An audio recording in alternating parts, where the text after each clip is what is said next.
পরিষ্কার এই যে সীমান্ত, বাংলাদেশ সীমান্ত, এই সীমান্তটা পাহারার দায়িত্ব তো বিএসএফ, ওটা কেন্দ্রের হোম মিনিস্ট্রির আন্ডারে, অমিত শাহের দপ্তর, নরেন্দ্র মোদীর সরকার। এখন তারা সীমান্ত পাহারা দিতে পারছে না, তাদের ব্যর্থতা পুরোটা। এটা তো শুধু পশ্চিমবঙ্গের দিক বলে নয়, কয়েকদিন আগে ত্রিপুরা, অসম থেকে বহিরাগত বিতর্কিত লোকজন ধরা পড়ছে। তো শুধু পশ্চিমবঙ্গের দিকে আঙুল তুলছেন কেন? তারা তো পুরোদস্তুর সীমান্তটা পাহারা দিতে ব্যর্থ। কিছুদিন আগে গায়ের জোরে ওরা সংসদে আইন বদলে সীমান্ত থেকে আগে 15 কিলোমিটার বিএসএফের জুরিসডিকশন ছিল, বাড়িয়ে 50 কিলোমিটার করে নিল। আরে ওরা এলাকা বাড়াতে চাইছে রাজনৈতিক দাদাগিরির জন্য, আসল সীমা রেখাটাকে পাহারা দিতে পারছে না, সেই জন্য এই প্রবলেমগুলো হচ্ছে। এখন বিএসএফ যদি পাহারা দিতে ব্যর্থ হয়, তাহলে বিভিন্ন অশুভ শক্তি সেখানে ঢুকতে পারে, ভারত বিরোধী শক্তি ঢুকতে পারে।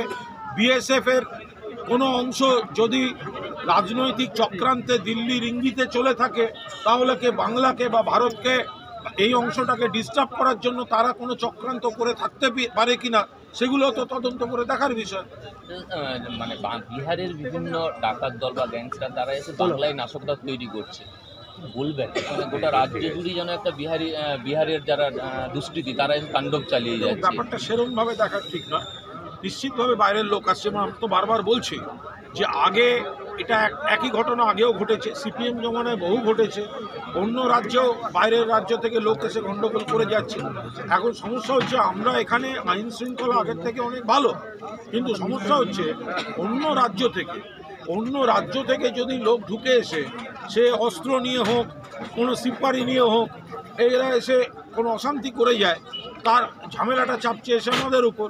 ফলে এটা অন্য রাজ্যের পুলিশ যেখান থেকে আসছে, বিহার বা ঝাড়খণ্ড থেকে যদি ওদিক থেকে কিছু আসে, তাদের সরকাররা দেখবে।